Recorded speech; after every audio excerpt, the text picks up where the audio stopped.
Bison Media Zone on WDAY Extra. And welcome, everybody, to the Bison Media Zone here on WDAY Extra each and every Wednesday, a half hour dedicated to everything Bison athletics as we are in the final couple days of North Dakota State spring football. We're going to chat on that in just a second. Spring sports are still in full gear. Big weekend series for the Bison baseball team. We'll preview that coming up in a bit as Oral Roberts comes to town.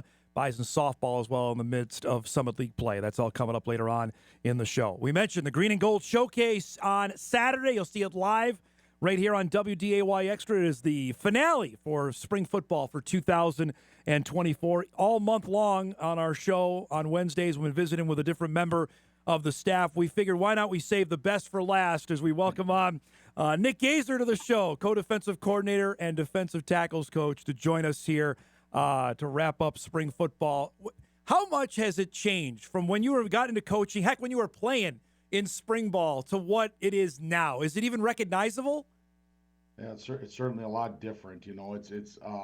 I still think like spring ball is still an opportunity to teach your young kids and get them out there competing and see what they've learned and see how they've developed. I still think that's a big part of what it was 15, 20 years ago.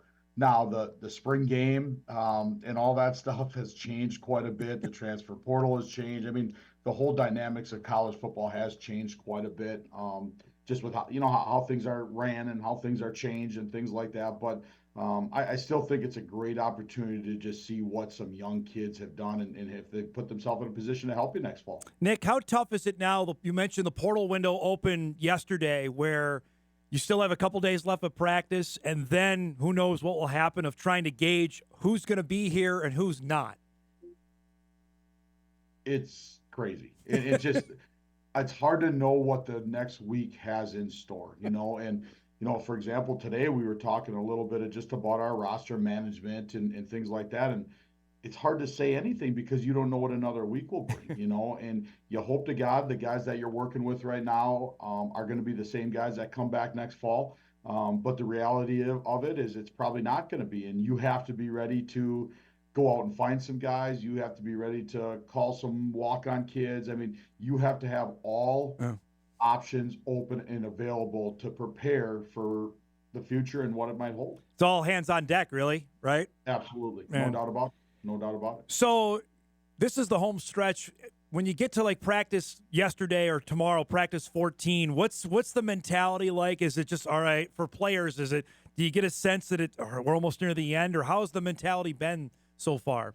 Yeah, that's a good question. And I think Coach Paulsek has done a good job. Different than previous springs, he's laid out a little bit more segmented of first 5 practices we're going to work on base downs. Okay, 5 through 10 we're going to work on third down situations. Okay, 10 through 15, we're going to work on, red zone. So I think that's brought a little bit more life and energy into our group.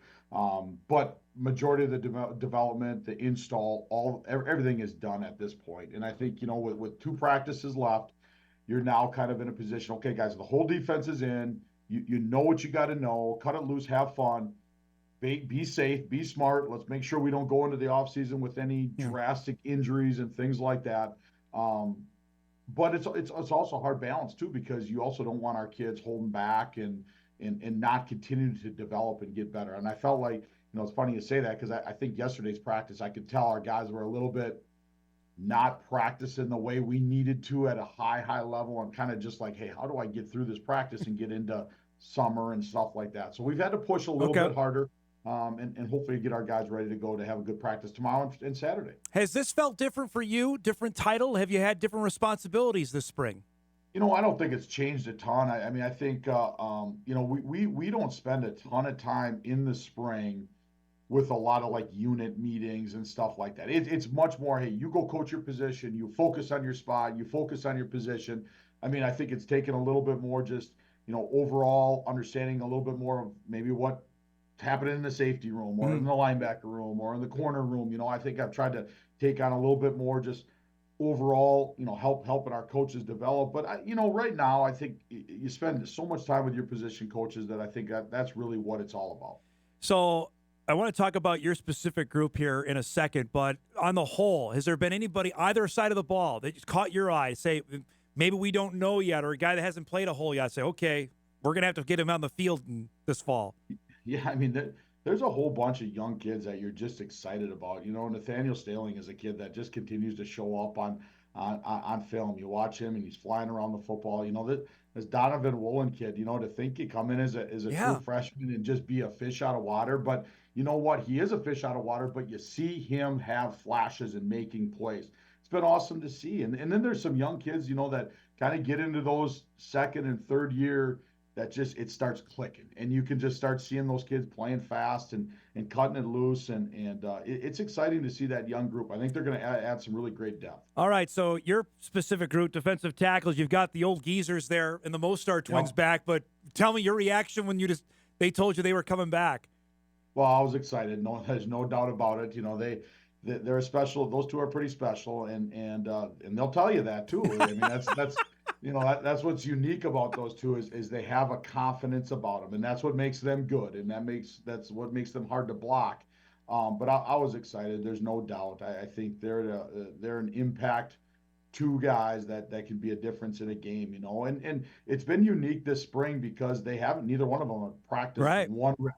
Now, I'll give them credit because they're in every meeting. They coach the young guys. They help the young guys. And it's really given our young guys some really good, valuable reps with those guys getting out. Now, we got to get those two back to full speed, and we got to get them going. And we're still a little ways away from that yet, and especially Will. But, every day I feel like they're doing a little bit more and they're getting a little bit closer. But, I like that group. We got some depth. We got some guys that can make some plays. I was going to ask you before. We got a graphic here, Nick. We're going to show about your depth. But where Will's at, will he be ready for fall camp from the Achilles? Yeah, I think he'll be ready by fall camp. I think we're anticipating, and it's going to be probably July 1 is probably when he'll truly be cleared. He's in a boot right now. I think in the next probably week to two, he'll have the boot off and hopefully start doing some biking and then working into his jogging and things like that. So Eli had both of his, bone spurs kind of shaved off so he's been doing that, but he did a little bit of Indy with us the other day. So Eli's getting closer and closer, but Will probably still be a couple months out yet. So it's interesting in your group because Huisman and Duttenhefer had to play so much when Eli got hurt in 2022. I think people forget you still have that. They're only juniors, and they've played a ton of football for you at that spot. Yeah, those guys are good players, man, and it's fun to watch those two, and I think they would be starters on every other FCS program in the country. There's no doubt about it. I mean, those guys, Kody's got big, strong, powerful, and Duty he'll run through a brick wall if I ask him to. I mean, those kids are they're really good players. I think, just not having Eli and Will out there this spring has continued to help those two develop. They're really good players, and they're going to really cause some issues for some people. So there's a couple young guys I want to ask you about. Logan Larson has played quite a bit, and I keep hearing about Keenan Wilson. Give us the lowdown on each of those guys. Yeah, so Logan, he's played quite a bit. I mean, and he's practiced with us a lot. And Logan needed to put on some weight. He was at, he played last year at, close to 270, somewhere in that, and now he's up to 280, and I think that has helped him a ton. He's Logan is really diligent about the things he needs to work on, and he works at it, and he's an unselfish kid. He's, whatever he can do to help. So I think he's really improved the areas that he needs to get better at. So he's going to give us some really valuable reps, and yeah, this Keenan Wilson, he can really be hell on wheels at times. He's going through the typical redshirt freshman things where he's supposed to go right and he'll go left, and he'll go left and he's supposed to go right. Typical of a redshirt freshman. Yeah. But the beauty of Keenan right now is like every practice I see him getting a little bit better. And it's day one, I bet you he had maybe 10 mistakes. Well, day 3, he probably had 7 mistakes. And day 7, he probably had 3, so he's getting better every play, and he's figuring out how to run the defense and then how he can cut it loose. So he has got some playmaking ability, and he's going to be a guy that he's going to play some reps for us next year. There's no doubt in my mind. He's got the ability to be a playmaker for us. How much, Goose, are you looking at the other guys right on your outside, on DNs? How much do you work with them and look at them on a day-to-day basis? Yeah, I mean, we see them every day, and I think, Coach Littlejohn has done a great job with them, but, he's still kind of getting his feet wet and figuring out what he's supposed to be doing and coaching, and there's great leadership. I mean, Dylan is a great leader in that group, and Loshiaka has taken on some great leadership. responsibility, and Kole Menz. I mean, there's no better position group right now that you can ask questions to and know all the answers. But, Carlton's done an awesome job. But again, like there is not a more competitive group or a group that has depth, and finding snaps for all those DMs right now is going to be the challenging part. I mean, you think about Shaka, Dylan, Menz, Hunter Zenzen, Kelton McCaslin, Toby. Yeah. I'm telling you, another young kid that's done a great job is Victor. Okay. Victor Kelly from Nebraska. He has had a really good spring ball and shown some awesome flashes. And he's going to be a darn good player too. So, it's going to be interesting how we find reps for all these guys. And honestly, this spring we had a couple, third down packages where we had 4 DNs in the game, and we were just, letting those guys cut it loose and get some speed on the field. So, but that's exciting. That's exciting. Is trying to find ways to get those guys out there. To now, you're like I said, you can see the horizon is almost here. You're almost at the end. For yourself, is it you have a chance to breathe, or it's right to the recruiting road as soon as next Monday hits? Yeah, it's right at it. I mean, we're going to have end of the season meetings, and I think we've done a better job of that than any year, because it is so important to get a beat of your team, get a beat of your kids. Where are they at? What are their thought process? Where do they see their role being? So we're going to have end of the season meetings, but literally when next week is over, we're getting on the road and heading out. And some recruiting rules have changed a little bit, in FCS, as far as you can only have one contact now in the spring. Yeah. And that's made it a little bit more challenging, just trying to make sure that we're not hitting the same places and making sure that coaches are seeing everybody. So it's been a little bit more of a puzzle we've had to put together, but it's 100 miles an hour. We're going at it and trying to find the best players in the Midwest. I am intrigued about the new rules coming. I talked with Tim about this, about the 2-minute warning on a defensive play, or defensive side of that. How does that change? Does it change anything for you guys now with a 2-minute warning built in? Yeah, I don't know. I still you probably got to sit down and talk to some officials on some stuff. We've had some officials come in the spring here that have talked to us briefly, but I think we really got to sit down and kind of work through it a little bit. Even some of the officials, on the D line, we utilize a little bit of stem and stuff like that pre-snap, and they called us on a couple penalties, and I still got to get a little bit more confirmation of exactly what the rules are. And some of that stuff has changed, but we've always done a good job. As we start getting into fall and in the summer and things like that, we're going to bring a couple of different official groups in and really sit down and talk through all that stuff. So to answer your question, Dom, I don't know how it's going to affect it yet, and I think we got to get some more clarification. How about the technology part? I know you've gone and spoke everywhere. I know you love to get information. To have that and the tablets, that's going to be a huge deal this year, I think. Yeah, that's going to be unique too, and we'd be crazy not to take advantage of it. But again, I don't know how we're going to do it yet. I don't know how much it'll implicate things or how things will change, but there's no doubt we'd be crazy not to try to utilize that stuff to the best of our ability. So hopefully on the sidelines we can communicate, we can get some still pictures and figure out what routes they're running or what run plays they're running, where our guys maybe jumped out of a gap or something like that. Hopefully could try to clarify some things. I know you had a chance to go back and speak in Wisconsin to the high school coaches. What was that experience like? Even still doing this now, you've done it for a bit. What was the experience like here a couple weeks ago? Yeah, it feels like it comes a little bit full circle to me. Like I remember sitting in that clinic, probably in 2000, or 2002, just kind of getting out of college football and starting to understand, like, man, I really kind of want to get into this college football thing, and sitting there and listening to some great speakers and just trying to gather as much knowledge. And I never probably would have thought in a million years would I ever be sitting in front of this room talking in front of high school coaches, and you see college teammates, you see college coaches, and it was a blast. We had a ton of fun, and just great seeing some old faces, old friends. But it was a little full circle for me, just kind of seeing my high school coach, and me and Coach Polisek, we've known each other for 40 years, same high school coach, grew up together. It was a little bit of a surreal experience, and it was really a lot of fun. All right, you can tell me. You can be honest with me here. It's April 17th. How much video have you watched or film on Colorado yet? Well, we've certainly put it on. I mean, again, as you know, Dom, it's hard. I watched the film and I kind of wondered to myself, like, how many of these guys am I watching on film am I actually going to be facing next year? Just with a little bit of how the programs are run and a little bit of how things are done. I don't know. is part of me is like, hey, we just got to be good at what we do and be really sound and understand the issues and things like that. And if we do that, I think we can line up against anybody. But we've certainly we'd be crazy not to start preparing, start working on some different plays, and just try to put together a plan of what we potentially could be seeing. The quarterback's going to be there. He's going to be there. I know that. I know that. And that's going to be a good challenge. And trust me, I've reminded our D-line plenty of times that if we lose contain on this guy, we're going to be in deep trouble. So we got to work together, and we're going to have to play a really good game. I will save it till August, where I want to ask you about where this one would rank, this quarterback, in terms of elusiveness and the guys you've faced. He's got to be up there, though. He is. And again, I think about some of the FBS games that I've been fortunate to be here with, the Iowas and the Minnesota and things like that.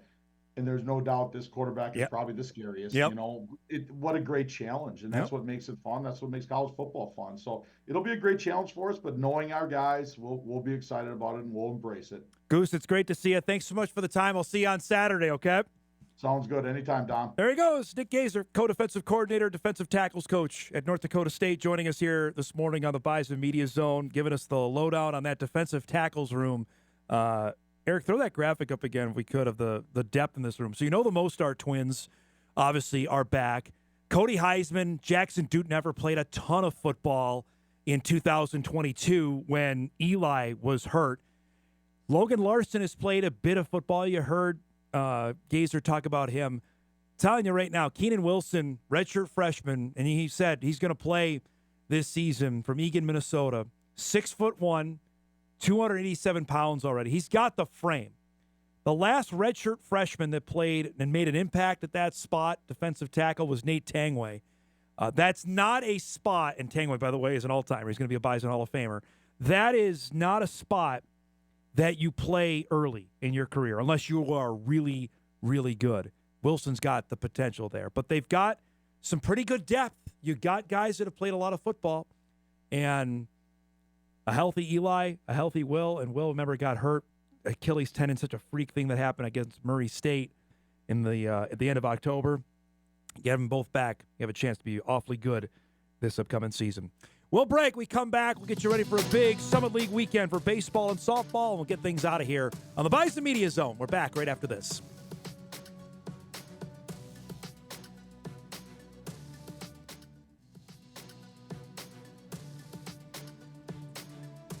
Welcome back, everybody. Just wrapping up things here on the Bison Media Zone. You look at the up-to-date standings in the Summit League for baseball. St. Thomas with the lead over North Dakota State. The Bison winning a series last weekend on the road at Northern Colorado. Actually, they should have swept. The Bison lost in a game on Friday, 13-12, in which the Bears walked it off. South Dakota State hanging around there as well with Omaha. They played a wild series last week that included a couple of double-digit score games. You see Northern Colorado and Oral Roberts. This weekend, the Bison are back home. They were supposed to play last night. Their game was rained out with Minnesota. So now it is Oral Roberts in town, and this is not the Golden Eagles that we saw coming into Newman Outdoor Field last year that just barnstormed everybody, won the Summit League Championship, won a regional, won a super regional, won a game of the College World Series. Not the same. You saw they are in last. They just got swept at home by St. Thomas. That's the second time this year a Summit League school has gone to Tulsa and swept. That had never happened in the history of them being in the league, and now it's happened twice in a month span. The Jackrabbits did it. The Bison won 2 of 3 against ORU. So there's an opportunity here for Tyler Oaks' team. Logan Knight was just named Summit League Pitcher of the Week. So we'll see how it works out for their team this weekend. It may be they're playing a double dip on Saturday with the weather looking iffy for Friday. They may have to play a doubleheader on Saturday, maybe a single game or flip that around, but we'll see. Bison softball was swept this past weekend by South Dakota State. You see they are now 3-6 in league play. They will match up with UND coming up this weekend.